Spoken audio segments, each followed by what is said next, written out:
ಉತ್ತರ ಕರ್ನಾಟಕದ ಕಲಬುರಗಿ ಭಾಗದಲ್ಲಿ ಸತತ ಮಳೆಗೆ ಜನ ಹೈರಾಣಾಗಿ ಹೋಗಿದ್ದಾರೆ. ಅಲ್ಲಿನ ವಸ್ತುಸ್ಥಿತಿ ಹೇಗಿದೆ ಅನ್ನೋದರ ಡೀಟೇಲ್ಸ್ ಇದೆ, ನೋಡ್ಕೊಂಡು ಬರೋಣ ಬನ್ನಿ. ಕಲಬುರಗಿಯಲ್ಲಿ ಭಾರೀ ಮಳೆ, ಜನ ಹೈರಾಣ. ರಣಮಳೆಗೆ ಮನೆಗಳು ಸಂಪೂರ್ಣ ಜಲಾವೃತ, ರಸ್ತೆಗಳ ಸಂಪರ್ಕ ಕಟ್, ಜನಜೀವನ ಅಸ್ತವ್ಯಸ್ತ.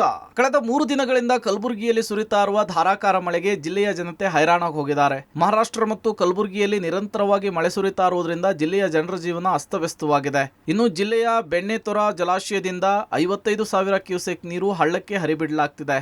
ಇದರ ಪರಿಣಾಮ ಕಾಳಗಿ ಹಾಗೂ ಚಿತ್ತಾಪುರ ತಾಲೂಕಿನ ಹಳ್ಳದ ದಡದ ಬಹುತೇಕ ಮನೆಗಳು ಸಂಪೂರ್ಣ ಜಲಾವೃತವಾಗಿದೆ. ಇನ್ನು ಹಲವು ಸೇತುವೆಗಳು ಮುಳುಗಡೆಯಾಗಿ ಗ್ರಾಮಗಳ ರಸ್ತೆ ಸಂಪರ್ಕ ಕಡಿತವಾಗಿದೆ. ಇದರಿಂದಾಗಿ ಗ್ರಾಮಸ್ಥರು ಪರದಾಡುವಂತಾಗಿದೆ.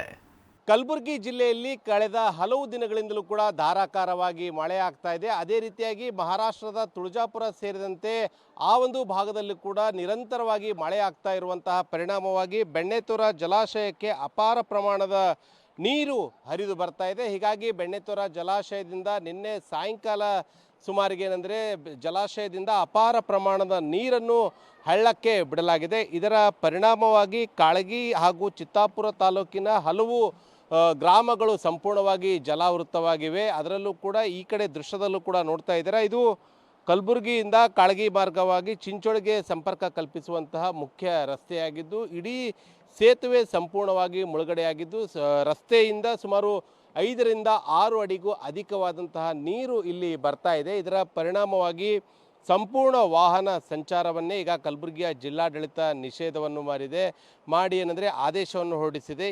ಈ ಒಂದು ಮಾರ್ಗ ಬಂದ್ ಆಗಿರುವಂತಹ ಪರಿಣಾಮವಾಗಿ ಚಿಂಚೋಳಿಯಿಂದ ಏನಾದರೂ ಕಲಬುರಗಿಗೆ ಬರಬೇಕು ಅಂತಂದರೆ ಸುಮಾರು ಈಗ 110 ಕಿಲೋಮೀಟರ್ನಷ್ಟು ಪ್ರಯಾಣ ಮಾಡಬೇಕಾಗಿತ್ತು. ಆದರೆ ಈ ಒಂದು ಸೇತುವೆ ಮುಳುಗಡೆಯಾದ ಹಿನ್ನೆಲೆಯಲ್ಲಿ ಈಗ ಸೇಡಂ ಮಾರ್ಗವಾಗಿ ಕಲಬುರಗಿಗೆ ಬರಬೇಕಾಗತ್ತೆ. ಅಂದರೆ ಮತ್ತೆ ಒಂದು 20 ರಿಂದ 30 ಕಿಲೋಮೀಟರ್ನಷ್ಟು ಸುತ್ತಾಕಿಕೊಂಡು ಜನ ಏನಂದರೆ ಕಲಬುರಗಿಗೆ ಹೋಗಬೇಕಾದಂತಹ ಪರಿಸ್ಥಿತಿ ನಿರ್ಮಾಣವಾಗಿದೆ.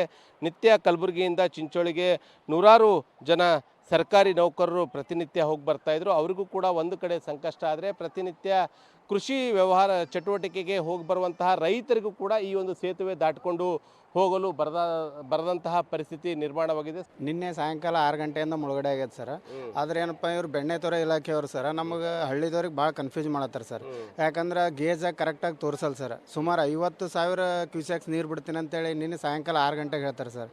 ನಮ್ಮದು ಏನಪ್ಪ ಅಂದ್ರೆ 2018ರಿಂದ ಸರ್, ಮೊದಲ ಸಿದ್ದರಾಮಯ್ಯ ಅವರು ಮುಖ್ಯಮಂತ್ರಿ ಇದ್ದಾಗ ವೈಮಾನಿಕ ಸಮೀಕ್ಷೆ ಮಾಡ್ತೀವಿ, ಬಂದೇನಪ್ಪ ಈ ಸ್ಥಳ ಈ ಒಂದು ಗ್ರಾಮ ಏನಪ್ಪ ಮೇಲ್ಗಡೆ ನಾವು ಹಾಕ್ತೀವಿ ಅಂತ ಹೇಳಿದ್ರು ಸರ್, ಪುನರ್ವಸತಿ ಕಲ್ಪಿಸ್ತೀವಿ ಅಂತ ಹೇಳಿದ್ರು.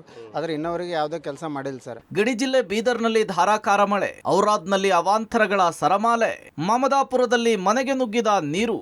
ಧಾರಾಕಾರ ಮಳೆಗೆ ಬೀದರ್ನಲ್ಲಿ ಅವಾಂತರಗಳ ಸರಮಾಲೆಯೇ ಸೃಷ್ಟಿಯಾಗಿದೆ. ಬೀದರ್ ತಾಲೂಕು ಮತ್ತು ಔರಾದ್ನಲ್ಲಿ ಭಾರಿ ಮಳೆಯಾಗಿದೆ.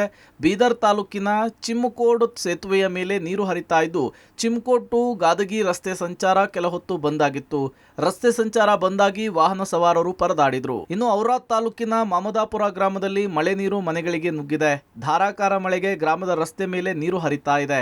ಬೇರೆ ಕಡೆ ಹೋಗಲಾರದಷ್ಟು ನೀರು ನುಗ್ಗಿದ ಪರಿಣಾಮ ಮನೆಯಲ್ಲಿಯೇ ಸಿಲುಕಿದಂತಹ ಅಜ್ಜಿ ಮತ್ತು ಮಗನನ್ನ ಅಗ್ನಿಶಾಮಕ ದಳದ ಸಿಬ್ಬಂದಿಗಳು ರಕ್ಷಿಸಿದ್ದಾರೆ.